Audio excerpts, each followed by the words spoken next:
Vamos ler juntos, livro do profeta Jeremias, capítulo 1, do verso 4 ao verso 10, vamos ler juntos. A mim me veio, pois, a palavra do Senhor, dizendo: antes que eu te formasse no ventre materno, eu te conheci, e antes que saísse da madre, te consagrei, e te constituí profeta às nações. Então lhe disse eu: ah, Senhor Deus, eis que não sei falar, porque não passo de uma criança.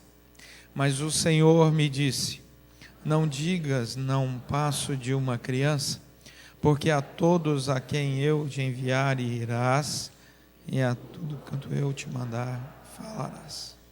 Não temas diante deles, porque eu sou contigo para te livrar, diz o Senhor. Depois estendeu o Senhor a mão, tocou-me na boca, e o Senhor me disse: eis que ponho na tua boca as minhas palavras. Olha que hoje te constituo sobre as nações e sobre os reinos, para arrancares e derribares, para destruíres e arruinares, e também para edificares e plantares. Amém. Podemos assentar, irmãos. Vamos orar. Vamos pedir que Deus nos ilumine.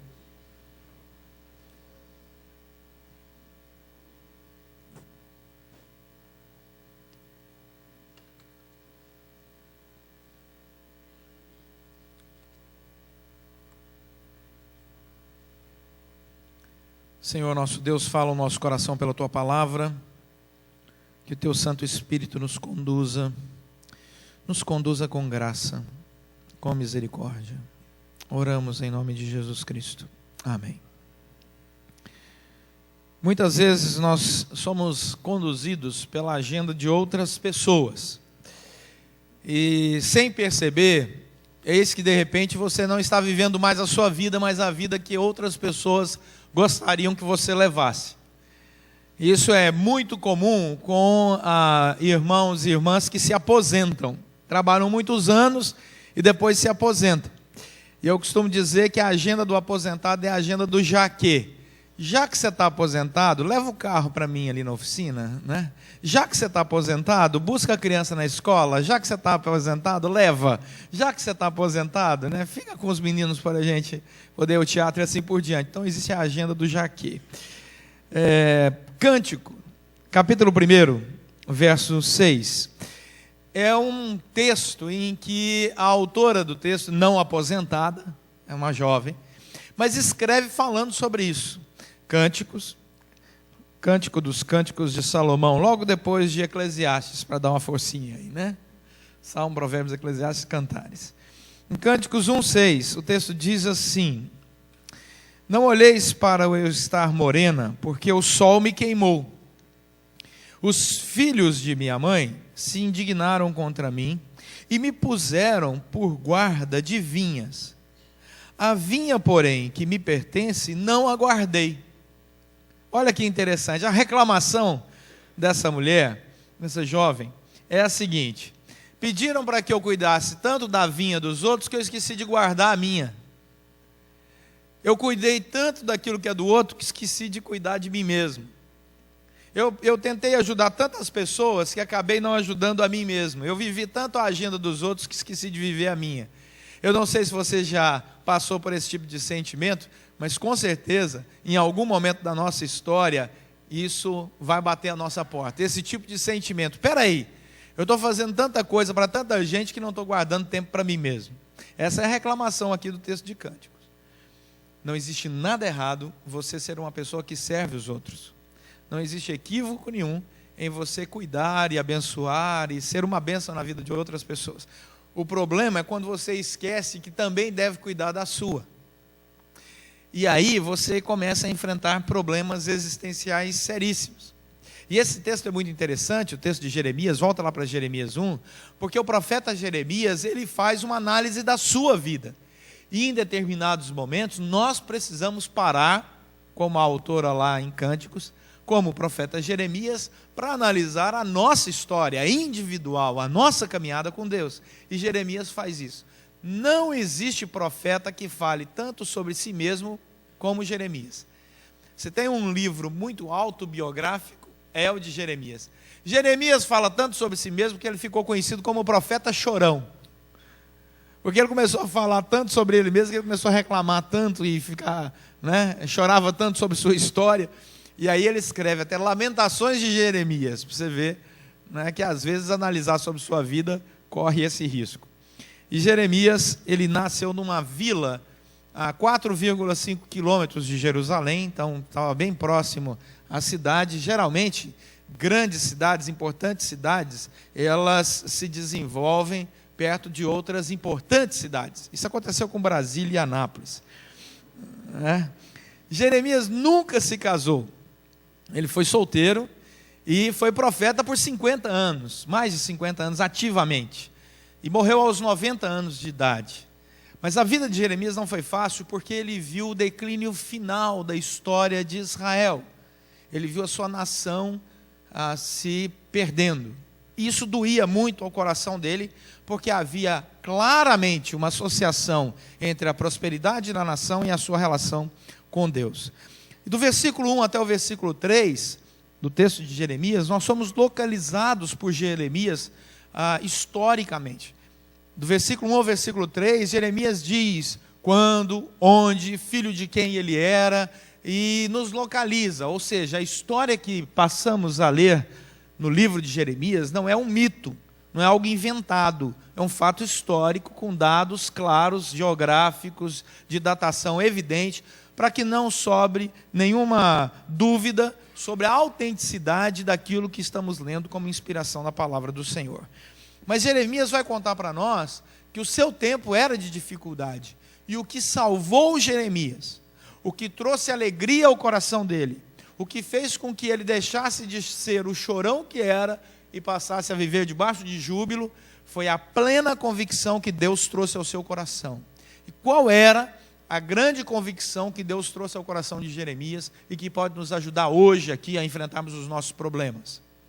A convicção de que ele era uma pessoa consagrada a Deus. Isso se dá de maneira muito clara nesses versículos que lemos. Eu quero que você mantenha a sua Bíblia aberta, por favor, em Jeremias 1, e olha o versículo 4. Primeira coisa que percebemos no versículo 4 é que Deus é um Deus pessoal. Deus se relaciona conosco como indivíduos.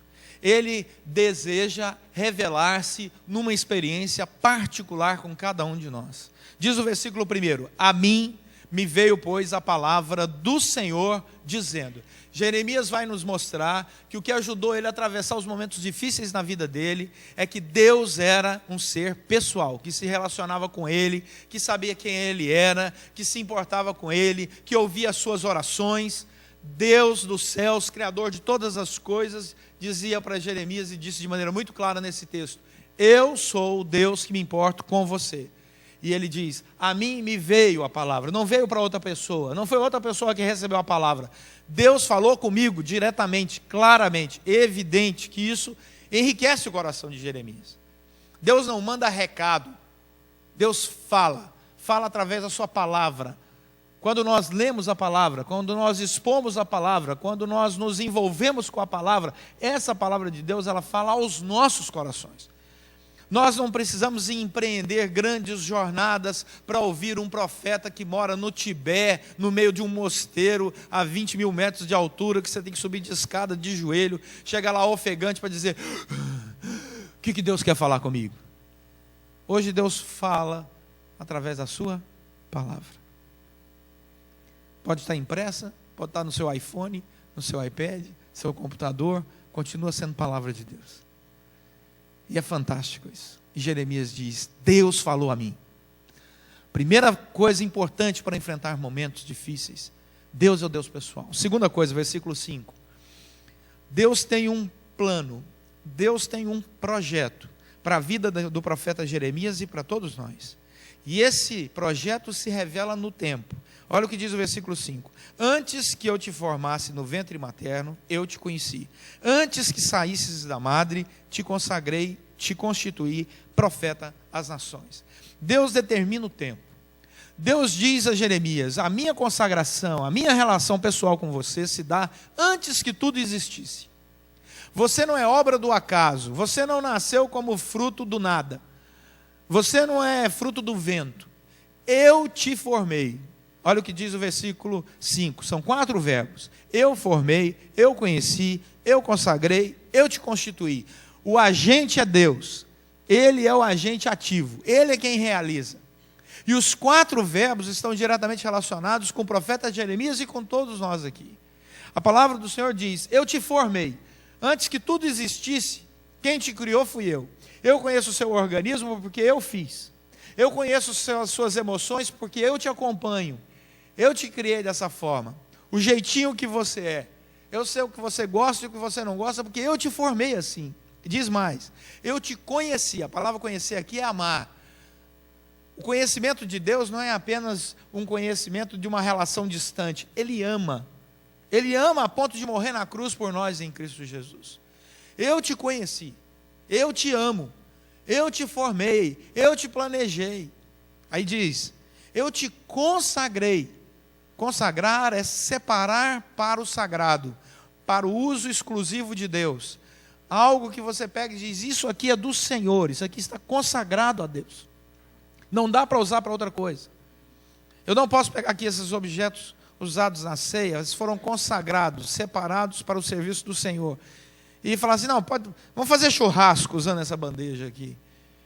Eu vou quebrar a minha relação de consagração. Isso aqui foi separado para a ceia do Senhor. Isso aqui não foi separado para outra coisa. Mas o Senhor não está falando de objetos. O Senhor está falando de pessoas. Porque objetos são objetos. Jesus não morreu na cruz por objetos. Jesus morreu na cruz por pessoas. Pessoas que Ele formou, pessoas que Ele amou, pessoas que Ele separou para Ele. E Jeremias então começa a entender, no meio de toda a conturbação, vendo o seu país entrando no caos, preocupado, e ele é o profeta que tem que levar a palavra do Senhor, o Senhor começa a ministrar o coração dele. E o Senhor diz: e eu te constituí. Eu te constituí, porque todo o projeto de Deus tem uma finalidade, tem uma missão. O tempo, antes. O propósito, futuro. Vamos ver o versículo 6. Olha o que diz o versículo 6. Jeremias, diante desse desafio, dessa palavra de Deus, Deus falando que formou, conheceu, amou, consagrou e constituiu, olha para Deus e diz: Senhor, a palavra é muito pesada. Senhor, o seu desafio é muito grande. Diz o versículo 6, então ele lhe diz: ah, Senhor Deus, eis que não sei falar, porque não passo de uma criança. A resposta de Jeremias é a resposta de qualquer um de nós aqui. É um senso comum de inadequação. Senhor Deus, o Senhor está dizendo isso tudo sobre mim. O Senhor me formou, o Senhor conhece meu nome, o Senhor conhece a minha história, o Senhor me amou, o Senhor me consagrou, o Senhor me constituiu. Senhor, eu não sou nada, eu não sou ninguém. E o Senhor, esse Deus Criador, se preocupa comigo assim. A sensação de Jeremias é de inadequação e de fragilidade. Ele diz: eu sou criança, eu não dou conta, a tarefa é pesada demais para mim. Quem sou eu, Senhor? Aí o Senhor responde, versículo 7.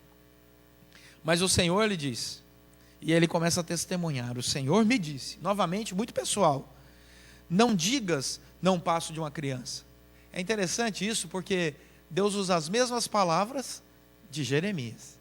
Em outras palavras, Deus responde às orações e sabe o que nós dizemos quando oramos. Não digas, não passa de uma criança. Sabe por quê?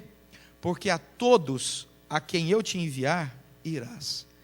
E tudo quanto eu te mandar, falarás. O Senhor já aponta para o futuro. Então encontramos aí que a força do argumento está em primeiro lugar naquele que diz o que diz. O Senhor me disse.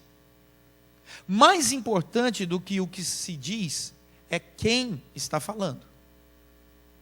Se você sabe que uma pessoa é corrupta e ela diz assim: eu sou honesta, a expressão eu sou honesta é importante, mas não vale, porque você conhece o caráter de quem está dizendo. Então, quando nós olhamos para o Deus Todo-Poderoso dizendo, eu estou dizendo, mais importante do que ele está falando é o fato de que ele é quem está falando. Porque falsos profetas podem falar também. E Jeremias vai tratar sobre isso lá no capítulo 13. Ele vai falar sobre os falsos profetas. E ele diz assim, falsos profetas conduzem pessoas para uma falsa adoração. E ele diz, então, todos a quem eu te enviar, você irá. E para onde eu te mandar, você vai falar. O Senhor diz a Jeremias que o projeto de consagração que começou lá no passado, na vida de Jeremias, tem um objetivo lá no futuro. Você vai ser enviado por mim e você vai falar. Ou seja, nada escapa do tempo de Deus para a vida de Jeremias e para as nossas vidas. E Deus continua fortalecendo Jeremias, porque Jeremias está precisando de ânimo. E se você conhece o profeta Jeremias, sabe que via de regra ele caía no choro. E o Senhor diz assim, Jeremias, anima, rapaz. Eu sou contigo. Olha o que diz o versículo 8. Não temas diante deles, porque eu sou contigo para te livrar. Diz o Senhor. A consagração.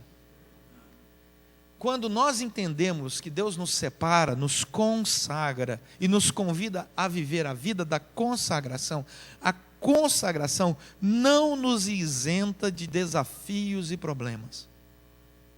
Não é porque você se consagra a Deus que você fica sem problemas. Nós vamos ter problema.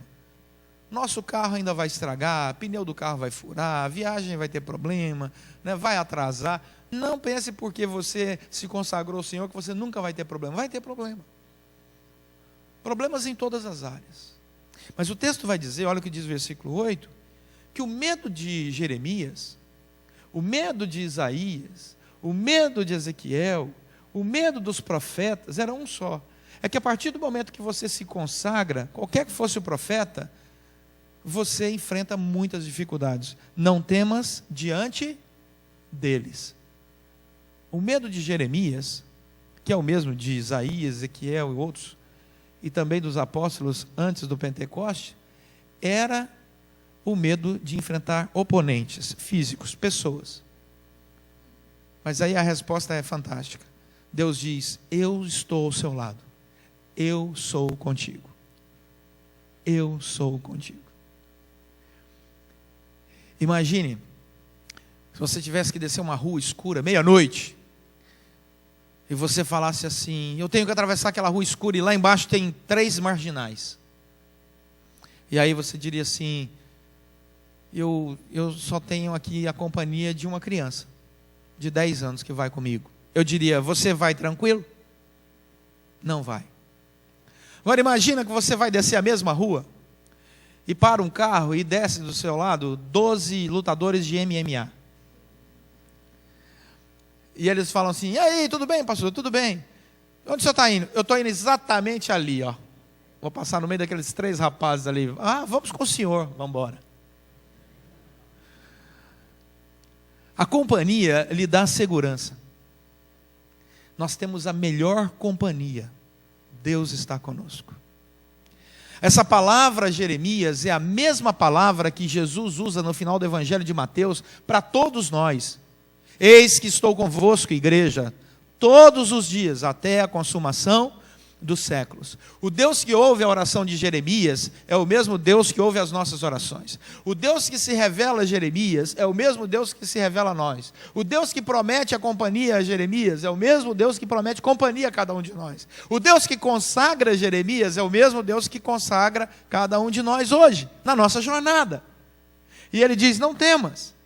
E Deus age de maneira tão especial, diz o versículo 9, que ele começa a dar o cuidado dele sobre a vida de Jeremias com alguns toques, que eu chamei de toques da graça de Deus. Eu vou te livrar, diz o final do versículo 8. E depois, o Senhor estende a mão e toca a boca do profeta Jeremias. Toca a boca do profeta Jeremias. Percebam, antes, durante, depois. O texto é claro com relação à história da consagração. Esses tempos não estão aqui à toa. E o Senhor, ao tocar na boca do profeta Jeremias, diz para ele, versículo 9, eis que ponho na tua boca as minhas palavras. Como é que eu sei que nós estamos, que eu e cada um de nós aqui, estamos no caminho da consagração, vivendo a consagração? A primeira coisa, nossas palavras. Nossas palavras. As nossas palavras estão cheias da palavra do Senhor.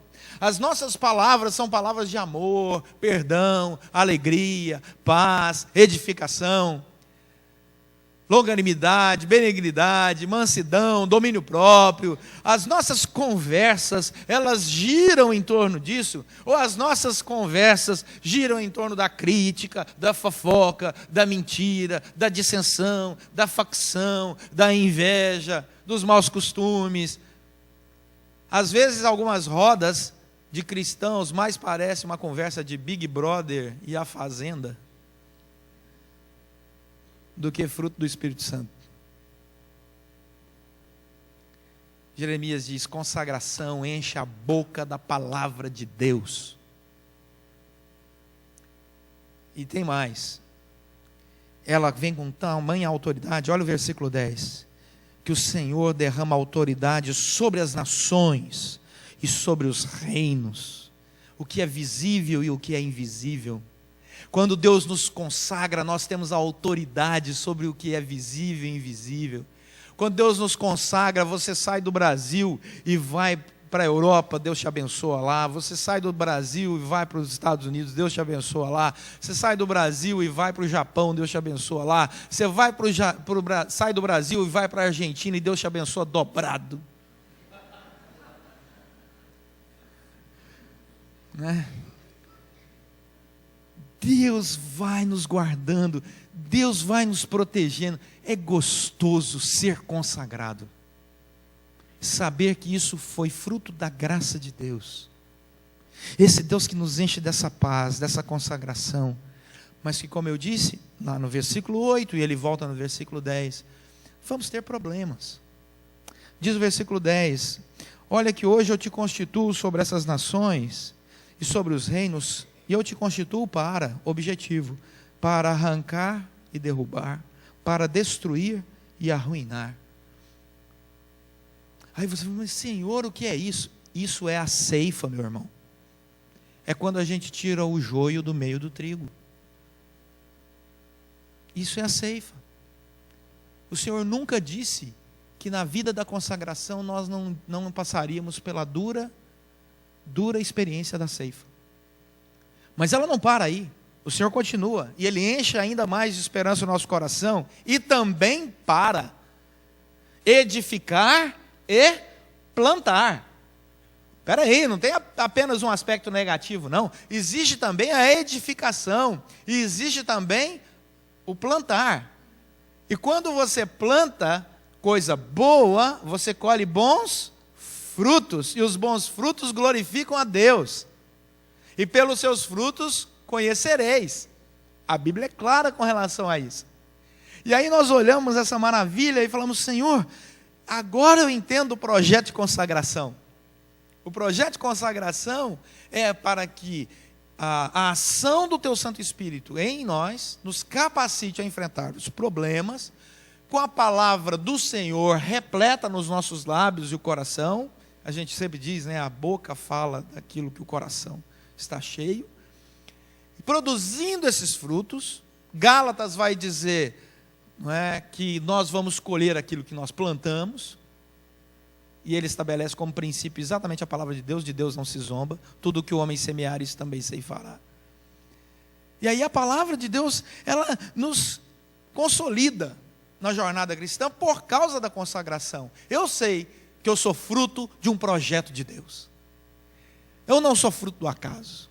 Eu tenho uma agenda a qual Deus é meu companheiro nessa jornada.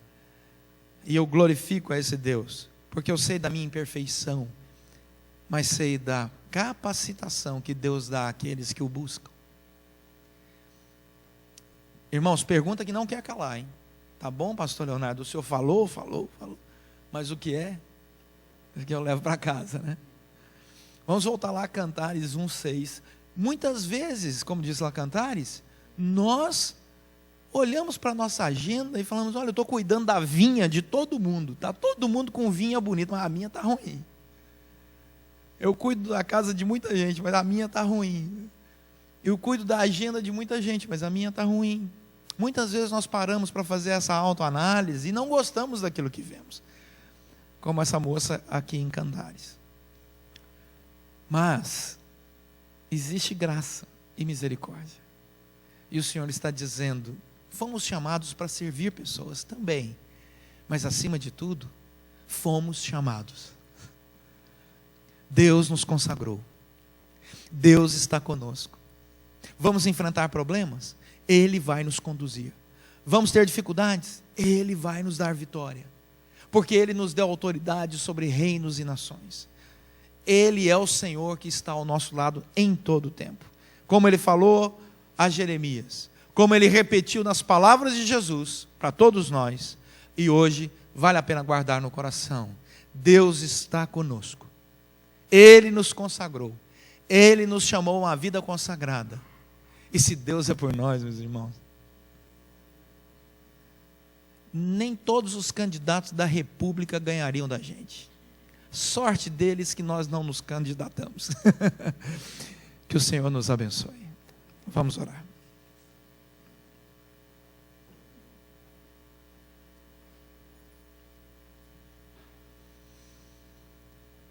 Senhor, nosso Deus e Pai, muito obrigado pelo imenso privilégio de sermos objeto do Teu amor, do Teu cuidado, da Tua graça, da Tua misericórdia. Que o meditar do nosso coração, que as palavras dos nossos lábios glorifiquem o Teu nome, produzam frutos de harmonia, alegria, unidade, paz, amor. Que a nossa jornada seja leve e alegre, para a glória do Senhor. Que os nossos frutos glorifiquem o Teu nome. Que possamos perceber em cada passo a alegria de termos sido escolhidos para essa vida de consagração. E que a nossa resposta ao Teu convite da consagração seja sempre agradável a Ti. Abençoe cada família aqui, nesta especial manhã. Abençoa o nosso país nesse dia especial. Pois nós oramos agradecidos em nome de Jesus Cristo, nosso Senhor e Salvador. Amém.